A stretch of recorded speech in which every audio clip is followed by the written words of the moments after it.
Every one, happy Easter. അപ്പോൾ ഇന്ന് big ബോസിലും Easter special ആയിട്ടുള്ള ഒരു എപ്പിസോഡ് തന്നെയായിരുന്നു. ലാലേട്ടൻ എല്ലാവർക്കും ഈസ്റ്റർ ആശംസകളും അതുപോലെ തന്നെ ലാലേട്ടൻ്റെ വക ഒരു ഗിഫ്റ്റും കൊടുത്തിട്ടുണ്ട്. അപ്പോൾ എല്ലാം ഏറ്റുവാങ്ങി ഹൗസ് അംഗങ്ങൾ ഇങ്ങനെ സന്തോഷകരമായിട്ടിരിക്കുന്ന സമയത്താണ് ഗബ്രിയെ വിളിച്ചിട്ട്, ഗബ്രി ഒരു ക്രിസ്ത്യൻ ആണല്ലോ, അപ്പോൾ അദ്ദേഹത്തിനോട് ഈ പറഞ്ഞതുപോലെ അദ്ദേഹത്തിൻ്റെ ഈസ്റ്റർ ഓർമ്മകൾ പങ്കുവെക്കാൻ പറയുന്നുണ്ട്. അപ്പോൾ ഗബ്രി എന്താ പണ്ടത്തെ വീട്ടിലെ ആഘോഷങ്ങളും കാര്യങ്ങളും വീടിനെ മിസ് ചെയ്യുന്ന കാര്യങ്ങളും ഒക്കെ വിശദീകരിച്ച് തന്നെ പറഞ്ഞു. പിന്നീട് ഇതുപോലെ ലാലേട്ടൻ പറയുന്ന ഒരു കാര്യം എന്ന് വെച്ചാൽ ഈസ്റ്റർ സ്പെഷ്യൽ ആയിട്ടുള്ള കുറച്ച് പ്രോഗ്രാംസ് ഉണ്ട്. അപ്പോൾ ആദ്യത്തെ ശരണ്യയുടെയും ഗബ്രിയുടെയും ഡാൻസ് ആയിരുന്നു പ്രേമം കൊണ്ടാന്ന് പറഞ്ഞിട്ടുള്ള ലാലേട്ടൻ്റെ തന്നെ ഒരു മൂവിയിലെ സോങ് തന്നെയാണ് അവർ ഡാൻസ് കളിച്ചത്. രണ്ടുപേരും അതിമനോഹരമായിട്ട് കളിച്ചു. സ്പെഷ്യലി ഗബ്രിയൊക്കെ സൂപ്പറായിട്ട് തന്നെ ചെയ്തു. പിന്നെ രണ്ടാമത്തെ പെർഫോമൻസ് എന്ന് പറയുന്നത് ഒരു സ്കിറ്റ് മോഡലായിരുന്നു. അത് ബിഗ് ബോസിനെ തന്നെ ഒരു ആക്ഷേപഹാസ്യമായി ചെയ്തൊരു സ്കിറ്റ് ആയിരുന്നു.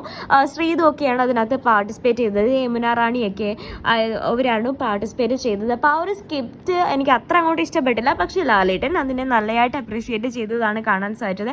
പക്ഷേ ഇന്നത്തെ ഷോ എന്താ പറയുക, കവർന്നെടുത്തത് ജിൻഡോയുടെയും അതുപോലെ തന്നെ നമ്മുടെ ജാൻമണിയുടെയും ഡാൻസ് ആയിരുന്നു. What A performance, super dance ആയിരുന്നു.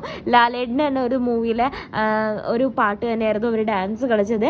അവസാനം ഡാൻസ് കഴിയുന്ന സമയത്ത് ജാൻമണിയെ എടുത്ത് പൊക്കി ഇതുപോലെ ജിൻഡോ നിൽക്കുന്ന ഒരു സീനൊക്കെ ഉണ്ട്. അതൊക്കെ കാണുമ്പോഴത്തേക്കിനും നല്ല രസകരമായിട്ട് തോന്നി. അപ്പോൾ അത് അടിപൊളിയായിരുന്നു. പിന്നെ ശ്രീരേഖ ഒരു പാട്ടും പാടി.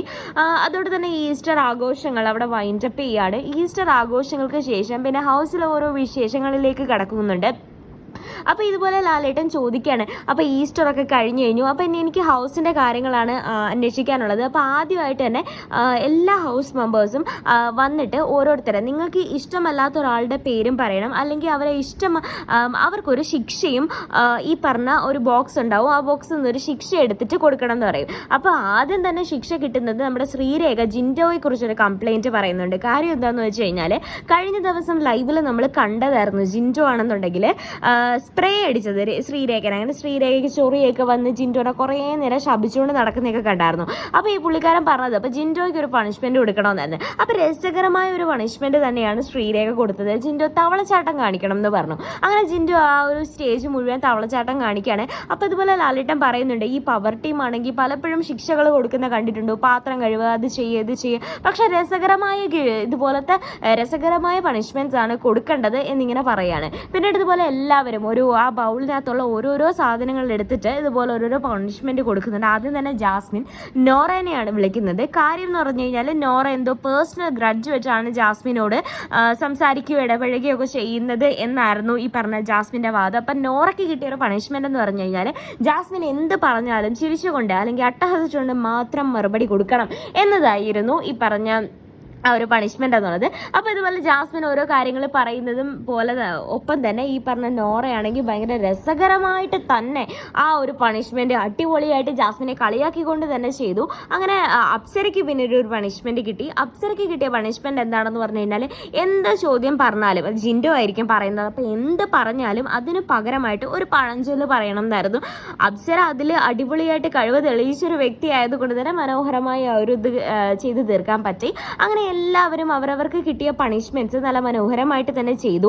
ഇതുപോലെ അർജുനും കിട്ടിയ ഒരു പണിഷ്മെന്റ്, അർജുനും അത് മനോഹരമായിട്ട് തന്നെ ചെയ്തു. അങ്ങനെ ആ ഒരു ഇതങ്ങ് കഴിയാണ്. അപ്പോൾ അത് കഴിഞ്ഞതിന് ശേഷം പിന്നീട് ഇതുപോലെ കാണിക്കുന്നത് ഒരു ടാസ്ക് ആണ്.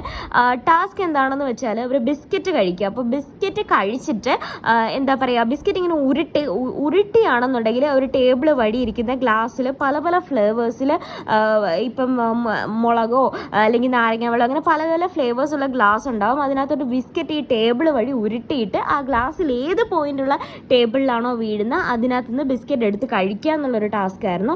അപ്പം ടീമുകൾ പലതായി തിരിച്ച് അവർ ആ ഒരു മത്സരം പ്ലേ ചെയ്തു. അപ്പോൾ പ്ലേ ചെയ്ത സമയത്ത് ഏറ്റവും കൂടുതൽ പോയിന്റുകൾ നേടിയത് അർജുൻ്റെ ടീമാണ്. അങ്ങനെ അർജുൻ്റെ ടീം ജയിച്ചിരിക്കുകയാണ്. ജിൻഡോ ആണ് അവിടെ ലാസ്റ്റ് എത്തിയിരിക്കുന്നത്. പിന്നീട് ഇതുപോലെ ഹൗസിൽ ചോദിക്കുന്നുണ്ട് ലാലേട്ടൻ, അതായത് ഈ വീട്ടിൽ ഏറ്റവും ഇൻവിസിബിൾ ആണെന്ന് തോന്നിയ വ്യക്തികളെ കുറിച്ച് പറയാൻ പറഞ്ഞു. അതിൽ ഏറ്റവും കൂടുതൽ ഉയർന്നു വന്ന പോയിന്റുകൾ എന്ന് പറയുന്നത് ശരണ്യയുടെയും യമുന റാണിയുടെയും അതുപോലെ ശ്രീതുവിൻ്റെ ഒക്കെ പേരായിരുന്നു. പലരും ആ ഒരു പേരുകളായിരുന്നു സജസ്റ്റ് ചെയ്തത്. ഇടയ്ക്ക് ജാസ്മിനെയും ഗബ്രിയും ഒക്കെ പറഞ്ഞ ആൾക്കാരും ഉണ്ട്. ശരിയാ, ജാസ്മിൻ ആണെങ്കിൽ ഫസ്റ്റ് വീക്കിനെ കമ്പയർ ചെയ്ത് നോക്കുന്ന സമയത്ത് ഇപ്പോൾ ആ ഒരു ഫാമിലി ഇഷ്യൂ വന്നതിന് ശേഷം അവളുടെ ആ ഒരു ആക്റ്റീവ്നെസ് ഒരുപാട് കുറഞ്ഞു. അപ്പോൾ ലാലേട്ടൻ പറയുന്നുണ്ട്, നിങ്ങളാണെങ്കിൽ ഇതൊരു ഗെയിമിലാണ് വന്നത്, എന്തെങ്കിലും കാര്യങ്ങൾ സംഭവിച്ചു കഴിഞ്ഞാൽ അതവിടെ മറക്കണം, പിന്നെയും മുന്നോട്ട് ഗെയിമുമായിട്ട് പോകണം എന്നൊക്കെ പറഞ്ഞ് മനസ്സിലാക്കി കൊടുക്കുന്നുണ്ട്. പക്ഷേ ലാലേട്ടൻ്റെ മനസ്സിൽ എന്താ പറയുക, ഒരു ആക്റ്റീവ് അല്ലാതെ തോന്നുന്നതെന്ന് പറയുന്നത് ശരണ്യാണ്. അപ്പോൾ ശരണ്യ അടുത്ത് ഇതിനെക്കുറിച്ച് ചോദിക്കുന്നുണ്ട്. അപ്പോൾ ശരണ്യ പറയുന്നുണ്ട്, ലാലേട്ടൻ ഞാൻ അങ്ങനെയൊന്നും വിചാരിച്ചിട്ടില്ല, അത്യാവശ്യം ആക്റ്റീവൊക്കെയാണ്, പിന്നെ ഇങ്ങനെ വഴക്കിടാനൊന്നും എനിക്ക് അത്ര ഇതില്ല എന്നൊക്കെ പറഞ്ഞ് ശരണ്യ അതിനെ ന്യായീകരിക്കുന്നുണ്ട്. പക്ഷേ ഇതിൽ നിന്ന് നമുക്ക് മനസ്സിലാക്കാൻ പറ്റുന്നൊരു കാര്യം എന്ന് പറഞ്ഞു കഴിഞ്ഞാൽ ശരണ്യ ഡേഞ്ചറസ് സോണിലാണ്. കാരണം അടുത്ത ആഴ്ചയിൽ നോമിനേഷനിൽ വന്നു കഴിഞ്ഞാൽ വോട്ട് കുറവാവാനുള്ളൊരു ചാൻസ് ഒരുപാട് അവിടെ കാണുന്നുണ്ട്. അതുപോലെ നൂറയാണെന്നുണ്ടെങ്കിൽ റസ്മിൻ ബായിയോട് പോയിട്ട് ഒരുപാട് ഇങ്ങനെ സംസാരിക്കുന്നുണ്ട്. അതായത് ജാസ്മിൻ്റെ കുറ്റമാണ് പറയുന്നത്. കാര്യം ടാസ്കിനിടയിൽ ജാസ്മിൻ പറഞ്ഞല്ലോ നോറയാണെന്നുണ്ടെങ്കിൽ ഇതുപോലെ പേഴ്സണൽ ഗ്രഡ്ജ് വെച്ച് പെരുമാറുന്നുണ്ടെന്ന്. അപ്പം നോറ ചോദിക്കുന്നുണ്ട്, ഞാൻ അവളോട് നല്ലതുപോലെയല്ലേ പെരുമാറിയ, അവളല്ലേ എല്ലാവരുടെയും മുന്നിൽ വെച്ചിട്ട് നോറ എമോഷണലി വീക്കാണെന്ന് പറഞ്ഞത്, അങ്ങനെ പറഞ്ഞിട്ടല്ലേ ഞാൻ അങ്ങനെ ചെയ്തത് എന്നൊക്കെ പറഞ്ഞിട്ട് നോറയാണെന്നുണ്ടെങ്കിൽ ഒരുപാട് ഇതുപോലെ ജാസ്മിനെ ഓരോന്ന് തെറി വിളിക്കുന്നുണ്ട്. അങ്ങനെ ഇന്ന് ജാസ്മിൻ ആണെന്നുണ്ടെങ്കിൽ ലാലേട്ടനൊന്ന് ചെറുതായിട്ട് പൊക്കുകയും ചെയ്യുന്നുണ്ട് കേട്ടോ. അപ്പോൾ അതൊക്കെ കേട്ടപ്പോഴത്തേക്കും ജാസ്മിൻ അങ്ങ് നല്ലോണം പൊങ്ങി. ലാലേട്ടൻ എന്താ അപ്രിഷിയേറ്റ് ചെയ്തതെന്ന് ചോദിച്ചു കഴിഞ്ഞാൽ ഈ പറഞ്ഞ പോലെ ഈ ഇൻവിസിബിൾ ആയിട്ട് ഹൗസിൽ തോന്നിക്കുന്ന ആരാന്ന് പറഞ്ഞപ്പം പെട്ടെന്ന് അടിപൊളിയായിട്ടുള്ള ഒരു എക്സ്പ്ലനേഷൻ ജാസ്മിൻ കൊടുക്കുകയാണ്. അപ്പോൾ ആ ജാസ്മിൻ്റെ ആ ഒരു വർത്താനം ഇഷ്ടപ്പെട്ടിട്ട് ലാലേട്ടൻ അപ്രീഷിയേറ്റ് ചെയ്യുന്നുണ്ട്. പിന്നീട് ഇതുപോലെ ലാലേട്ടൻ പറയുന്നൊരു കാര്യം എന്ന് പറഞ്ഞാൽ പവർ ടീമിന് പവർ കുറവാണ്. അപ്പം അവിടെ ആകെ 2 അംഗങ്ങളല്ലേ ബാക്കിയുള്ളൂ. അപ്പം നിങ്ങളാണെങ്കിൽ ഒരാളെയും കൂടെ ഏതെങ്കിലും ഒരു ടീമിൽ നിന്ന് ഒരാളെയും കൂടെ പവർ ടീമിലേക്ക് ആക്കാൻ പോവുകയാണ്. അങ്ങനെ ഓരോ ടീമിൽ നിന്നും ഓരോ അംഗങ്ങളെ ഇങ്ങനെ സെലക്ട് ചെയ്യാൻ പറയുന്നുണ്ട്. അപ്പോൾ ഫസ്റ്റ് ടീം വന്നിട്ട് ഗബ്രിയുടെയൊക്കെ ടീമിൽ നിന്ന് സെലക്ട് ചെയ്യുന്നത് ഇതുപോലെ യമുന റാണീനെയാണ് ഏകപക്ഷീയമായി സെലക്ട് ചെയ്യുന്നുണ്ട്. പക്ഷേ അങ്ങനെ ആ ഒരു സെലക്ഷൻ നടക്കുന്ന പ്രോസസ്സിൽ സജഷൻ ചോദിക്കുന്ന സമയത്ത് ആ ടീമിലുള്ള ജാസ്മിൻ പറയുന്നുണ്ട്, അതായത് എനിക്കോ ഗബ്രിയോ ഈ ടീമിൽ നിന്ന് മാറണം എന്ന് ആഗ്രഹമുണ്ട്. കാരണം എന്ന് വെച്ച് കഴിഞ്ഞാൽ ഞങ്ങളെ ചുറ്റിപ്പറ്റി ഒരുപാട് പ്രശ്നങ്ങൾ നടക്കുന്നത് കൊണ്ട് തന്നെ ഞങ്ങൾ രണ്ടുപേരിൽ ആരെങ്കിലും ഒരാൾ വേറൊരു ഗ്രൂപ്പിലോട്ട് മാറിക്കഴിഞ്ഞു കഴിഞ്ഞാൽ ആ ഒരു കാര്യം കുറയുമല്ലോ, അതുകൊണ്ട് ഞങ്ങളിൽ ഒരാളെ പവർ ടീമിലാക്കണം എന്നിങ്ങനെ ജാസ്മിൻ പറയുന്നുണ്ട്. പക്ഷേ ഈ പറഞ്ഞ കാര്യം ഗബ്രിക്ക് തീരെ അക്സെപ്റ്റ് ചെയ്യാൻ പറ്റിയില്ല. ഗബ്രി ആണെങ്കിൽ അതിനെ പ്രത്യക്ഷമായി എതിർക്കുന്നില്ലെങ്കിലും പരോക്ഷമായി നല്ലതുപോലെ ഫീൽ ചെയ്യുന്നുണ്ട്. പിന്നീട് അടുത്ത ടീമിൽ നിന്ന്, അതായത് അർജുൻ്റെ ഋഷിയുടെയും ടീമിൽ നിന്ന് അർജുനെയും, പിന്നെ നെക്സ്റ്റ് ടീമിൽ നിന്ന് ശരണ്യനെയുമാണ് സെലക്ട് ചെയ്യുന്നത്. നെക്സ്റ്റ് ടീമിലെ 3 പേർക്കും പോകണമെന്ന് ആഗ്രഹമുണ്ടായിരുന്നു. പക്ഷേ ഡേഞ്ചറസ് സോണിലുള്ളത് ശരണ്യ ആയതുകൊണ്ട് തന്നെ അവർ ശരണ്യനെ ചൂസ് ചെയ്യുമായിരുന്നു. പിന്നീട് ഇതുപോലെ യമുന റാണിയും ഇതുപോലെ യമുന റാണിക്ക് തന്നെ പോകണം എന്നുള്ളൊരു വാശിയിലായിരുന്നു. കാര്യം എന്ന് വെച്ച് കഴിഞ്ഞാൽ യമുനയ്ക്ക് അറിയാം, കാര്യം അവർ ഡേഞ്ചറസ് സോണിലാണ് ഉള്ളത്. കാര്യം നെക്സ്റ്റ് വീക്കിൽ ഒരു എവിക്ഷൻ വരുമ്പോൾ അവർ നോമിനേഷനിൽ എന്തായാലും വരും. വന്നു കഴിഞ്ഞ് കഴിഞ്ഞാൽ വോട്ട് കിട്ടാനുള്ള ചാൻസ് കുറവാണ് യമുനയ്ക്ക് അറിയാവുന്നത് കൊണ്ട് തന്നെ ഒന്ന് ശ്രമിച്ചു. അങ്ങനെ അവസാന തീരുമാനം ജിൻഡോയുടെയും റസ്മിൻ ബായിയുടെയും ആണ്. അപ്പം ഇവരെ 2 പേരെയും കൺവിൻസ് ചെയ്യാൻ വേണ്ടിയിട്ട് 3 പേരോടും സ്റ്റേജിൽ കയറി എന്തുകൊണ്ട് അവരെ പവർ ടീമിൽ എടുക്കണം എന്ന കാര്യത്തെക്കുറിച്ച് എക്സ്പ്ലെയിൻ ചെയ്യാൻ പറഞ്ഞു. യമുന റാണി പറഞ്ഞു അവർ കുറേ നാളായിട്ട് പവർ ടീമിൽ ഉള്ളതായിരുന്നു, അപ്പോൾ അത് എങ്ങനെ കൈകാര്യം ചെയ്യണമെന്ന് അവർക്ക് കൃത്യമായി അറിയാം എന്നൊക്കെയായിരുന്നു ന്യായം. പിന്നീട് ഇതുപോലെ ശരണ്യ പറഞ്ഞു, ഞാൻ ഇതുവരെ വന്നിട്ടില്ല, പക്ഷെ എന്നാലും എനിക്ക് കുറേ പ്ലാൻസ് ഉണ്ട്, നിങ്ങളുടെ കൂടെ നിന്ന് മുന്നോട്ട് പോകാൻ എനിക്ക് സാധിക്കും എന്ന് ഇതുപോലെ ശരണ്യയാണ് പറഞ്ഞത്.